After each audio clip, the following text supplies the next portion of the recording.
gripped by severe water shortages caused by crumbling infrastructure and mismanagement. So while power cuts are the priority at the moment, of course it is, experts are warning the water crisis could have an even worse impact if it's not managed at all. Well, let's bring in Professor Antony Turton from the Centre for Environmental Management at the University of the Free State of UFS. I've been warning about these water issues for a long time now. Prof, good to have you with us. Here's the confusing part. When we talk about maladministration, mismanagement, aging infrastructure, it sounds like I'm talking about load shedding, but I'm not. I'm talking about water. There's almost no difference anymore, is there? Yes, good morning to you and the listeners. I think you got the hit the nail right on the head there. The central issue is actually malfeasance.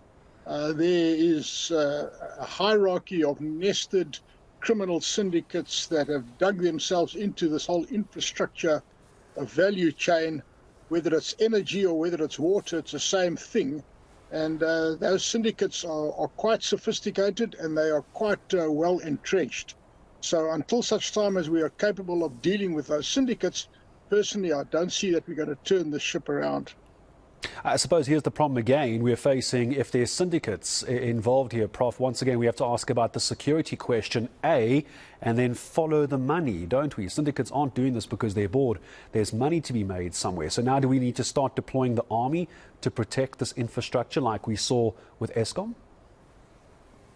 No, I think the army is an incorrect response to this thing, because the syndicates are sometimes the security company, for example.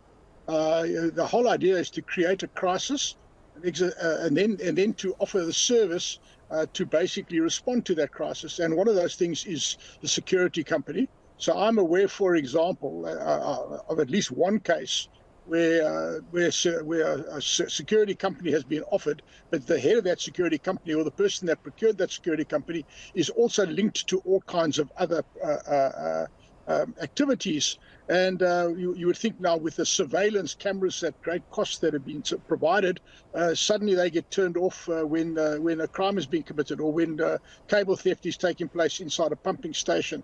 So I'm afraid it's deeply embedded right the way through. But yeah, all is not lost. You know, we have to just keep on plugging away at this thing. But ultimately, I think we must treat this problem as a crime problem. And as a soft infrastructure problem, not just as a value chain problem. As we keep plugging away, can we talk about plugging holes? Because, Prof, you and I have spoken many times over the years about how bad the aging infrastructure is. And I think it might have even been you a couple of years ago that was able to tell us how much water we're losing just going to waste. Good, clean, potable drinking water every day is lost because of how bad our infrastructure and leaky pipes and all that.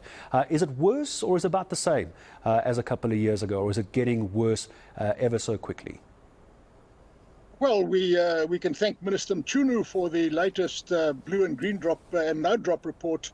And in this context, the no drop report has reports with government's own figures that we've gone from about 35% unaccounted for water to now approximately almost as close to 50% as we can get.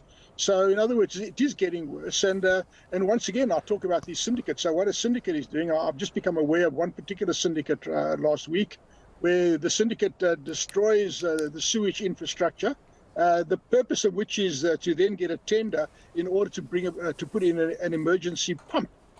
So there's a self perpetuating action there. It's a localized issue. It's a localized syndicate. It's not a national level syndicate. But that's why I say these things are a hierarchy of nested syndicates. There's a big. There's not one Mr. Big. There's a couple of Mr. Bigs, but they are all in some or other way connected. And I think this is absolutely what has happened. In fact, I've just been on site last week to a wastewater works that was left completely derelict a while ago. It has now been refurbished at a cost of 64 million rand.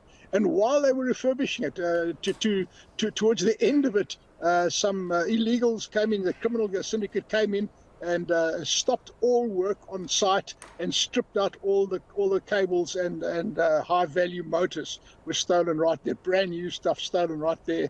So, that's it. And so where's the security company that had been hired under those circumstances? So, yeah, we got to see what it is. But nonetheless, this particular wastewater works is now suddenly functioning. It's functioning very, very well. And but who knows? It's going to get vandalized again, because there's just a perpetual. It's a revolving door of money, revolving door of copper and brass and whatever. So I'm actually going to, when we're off air, Prof, I'm going to ask the producer of the show also just to get back to you, just to get more details on the situation that you're talking about, so we can follow up exactly the security company involved, etc., etc. But beyond the security issue, which is more of a political thing, more of a security situation, we've also got communities that have not had water for months, and even for years. Maybe it ties into what you're talking about, but there are some places that just are not able to get water because they say that government's just forgotten about them.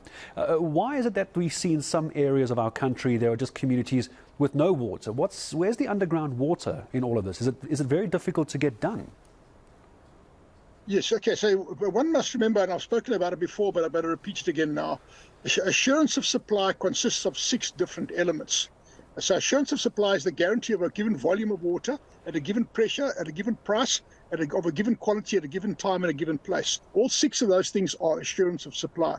So, for example, I live in a residential estate on the south coast of KZN, and I've got data because I manage the system there. So I've got data to show that our assurance of supply level right here now on the south coast, with our own self-sufficiency, we are getting 5 to 6 days a month of water of sufficient pressure and quality coming out of the municipality. And this is a persistent thing now. So this is what happens. It's a breakdown of pressure. It's a breakdown of the system somewhere. Then someone goes and fixes it up. And so there's an emergency patch put on a high pressure pipe. That pipe now gets pressurized.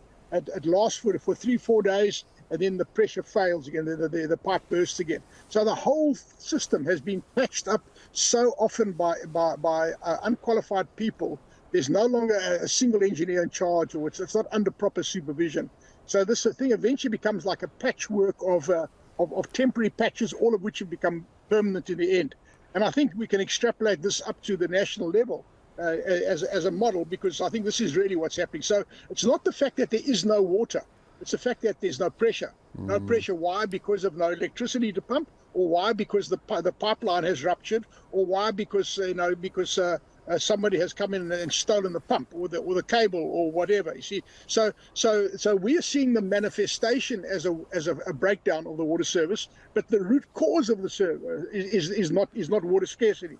The root cause is embedded crime in the community, or the root cause is ultimately, I would say, the fact that the majority of our citizens now don't have employment. They don't have any a meaningful way of putting bread on the table. So therefore, what they do is they simply go and trade in copper, because there's always this copper trade that's possible. Yeah. So that's what it is.